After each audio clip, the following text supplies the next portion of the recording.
What's up, guys? This is Courtney, one half of the Brothers of Deconstruction here, and today I'm going to be talking about Wonder Woman. Now, notice that I said talking about. This isn't going to be like a straight up review. I think most of my reviews are probably me really more so talking about the movie and telling you guys what I liked and didn't like and everything. But I think moving forward, because I saw the movie Friday night, I had a wedding to go to Saturday. I didn't really have time to record the review after I saw the movie, and instead of going to see the movie again, I don't know when that's going to be, I just decided to, hey, just sit down today and talk about the movie and then tell you guys, kind of give like a stealth review inside of it. So I think going forward, because I'm probably not going to be able to actually get to a movie review right after I see the movie, then I think a discussion talk will be a little bit better for me going forward, because it'll probably be a couple of days after seeing the movie when I actually get to record these things.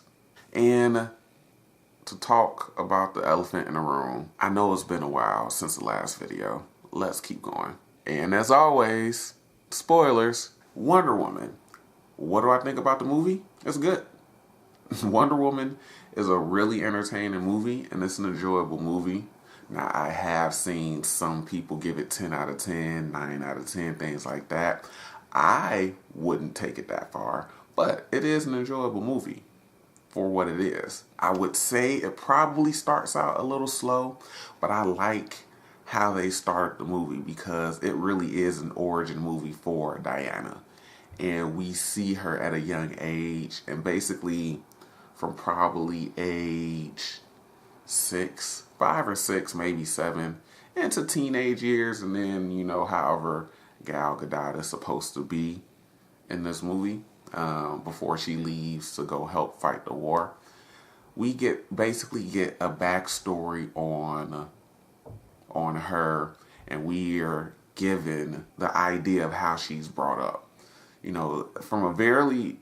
From when she was like little. At least this was me in the movie theater. I was telling my friend, she's bloodthirsty as hell. Like, you can tell the way that little girl was like smiling at the God Killer sword and wanted to train and fight so much that I was like, this is going to be a problem later on, isn't it? But we saw her from when, she was younger, and then she was getting secretly trained by her aunt.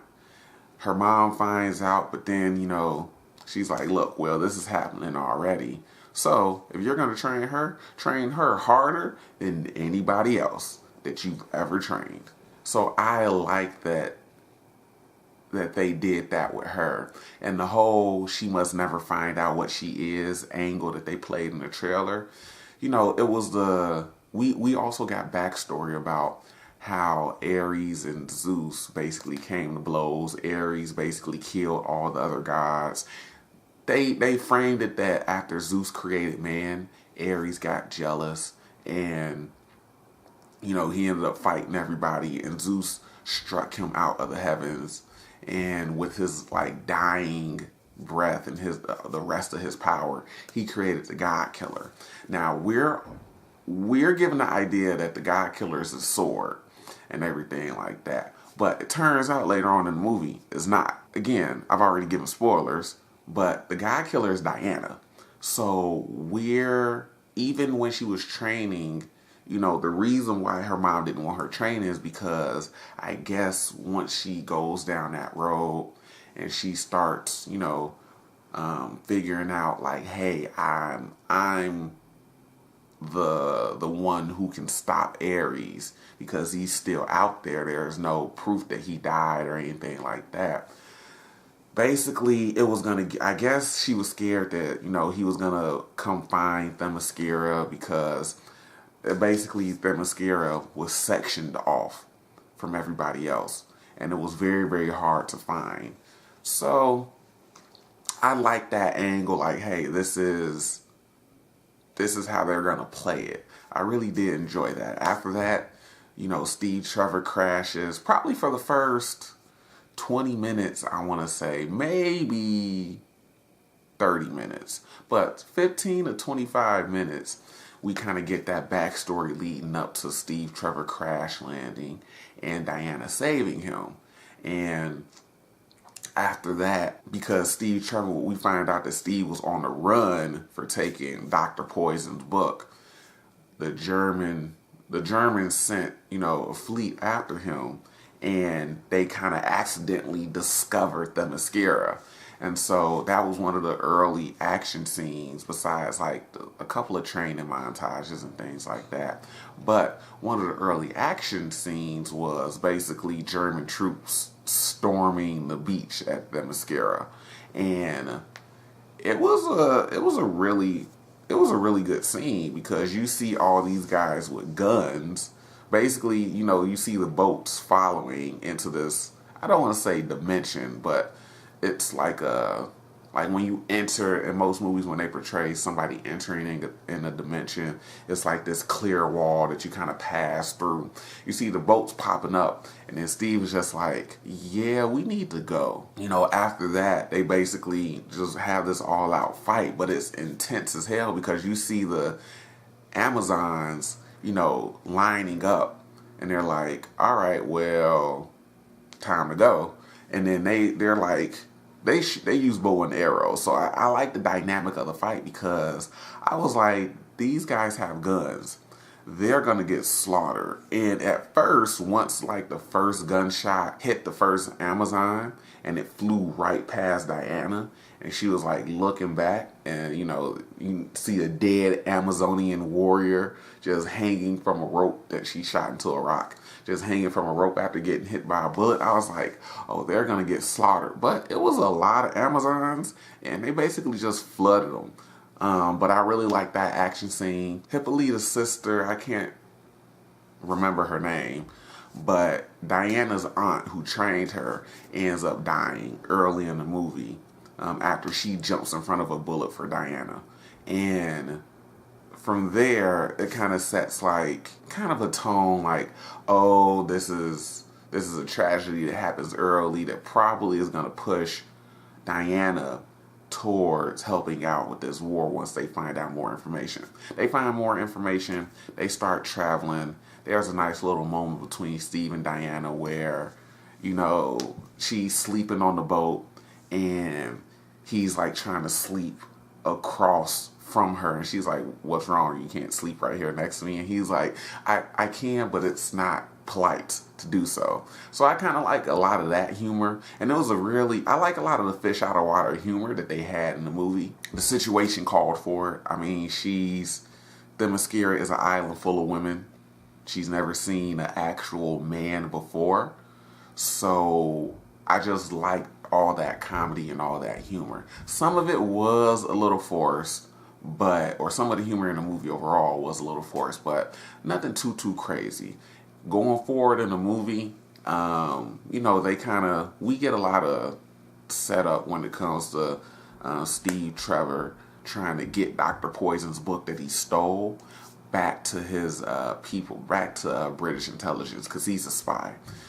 We also get to see early on in the movie after they basically capture him after the fight on the beach, and they use the lasso of truth on him. I like that sequence as well, because he was trying to fight it, and basically like he was mentioning like, this thing burns. So I guess when he's trying to fight it, it kind of compels you more so to tell the truth, and I guess it's a burning sensation. It was kind of a cool sequence to me. But anyway, we kind of get a lot of that middle portion of the movie is them going to London, going back to British intelligence, and him trying to get this information to everybody else. And then we get some fun, we get a fun action sequence, the one in the alley when she's blocking the bullets with the gauntlets and everything like that. The movie, I think, is a little over 2 hours. I didn't check my phone for the time, but I did notice while I was watching the movie that, hey, we're kind of moving along kind of quickly. And so there was a point, I think the pacing is good. That's basically what I'm trying to say. I think the pacing is good. And there's a lot that happens, but it still seems like it moves the story along very, very quickly. That's one thing I will say I do like about the movie. But going forward, like, we get all that stuff, and then she's basically like, take me to the war, because that's where Ares is. And so that's kind of this little road trip that they go on after they get to London. She gets her little outfit with the round hat and things. She basically kind of looks like she basically kind of has a hat like Undertaker, early Undertaker, but, you know, whatever. It's Gal Gadot, so she looks fucking gorgeous in it. There are moments leading up to like her actually getting to Danny Huston's character, who everybody kind of thinks is Ares. He's not. And even though I knew his actor wasn't playing Ares, I still almost fell for it, because Dr. Poison gives him like these little pills or these little vials that he breaks and breathes in this gas, and he gets like superhuman strength for a period of time. And so I was like, okay, maybe Ares. Like, I know the actor who was playing Ares, but I was like, maybe, and I saw him earlier in the movie, but I didn't think to put two and two together.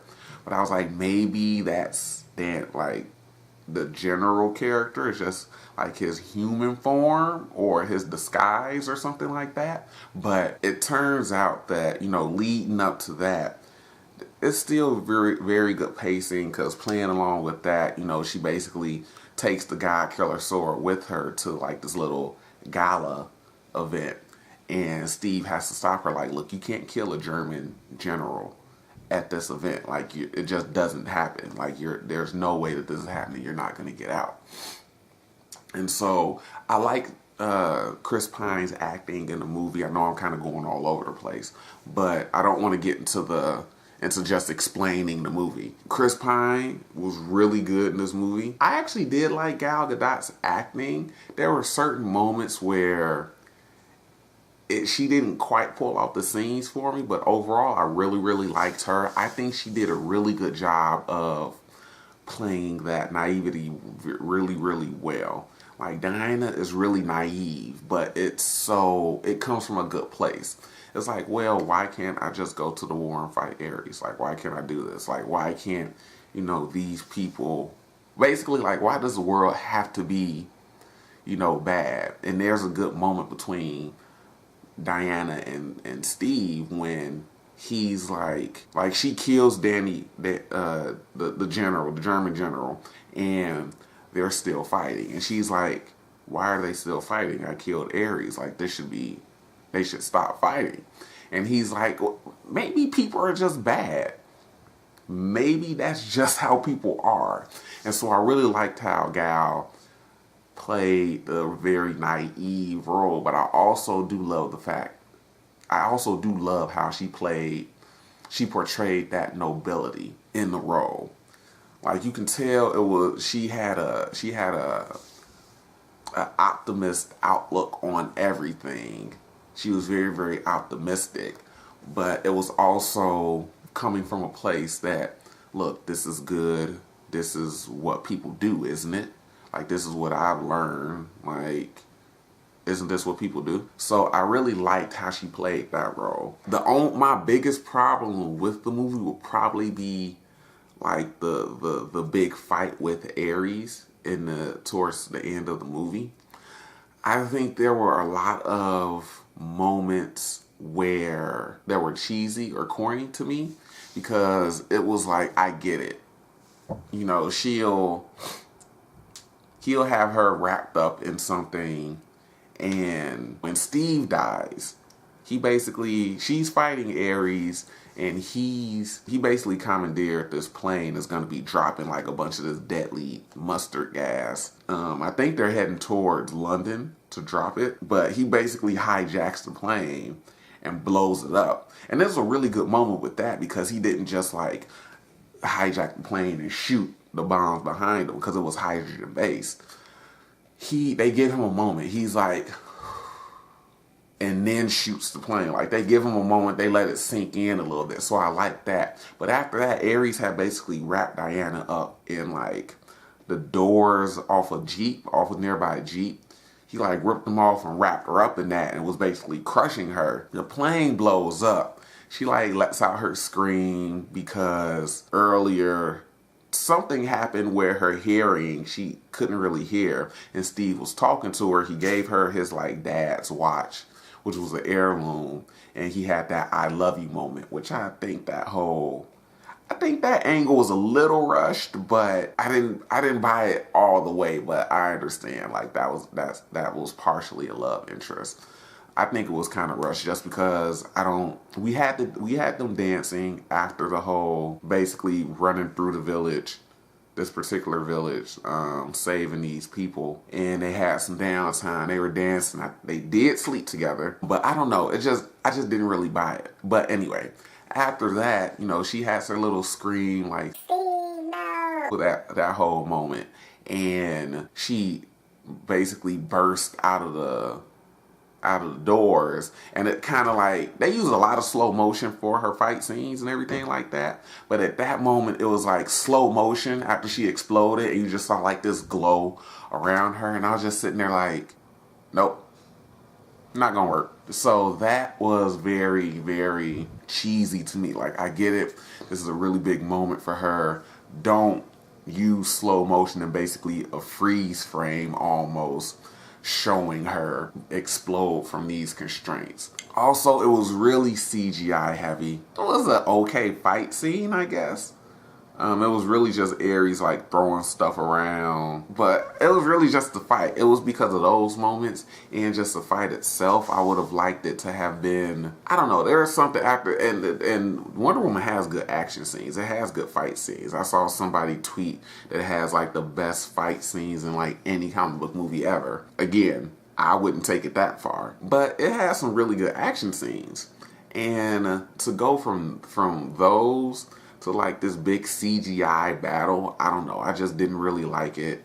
Again, it doesn't take all that much away from the movie, but I liked the movie overall. It was really just that third act big battle that normally happens in these type of movies, in these comic book movies, that I just didn't completely buy.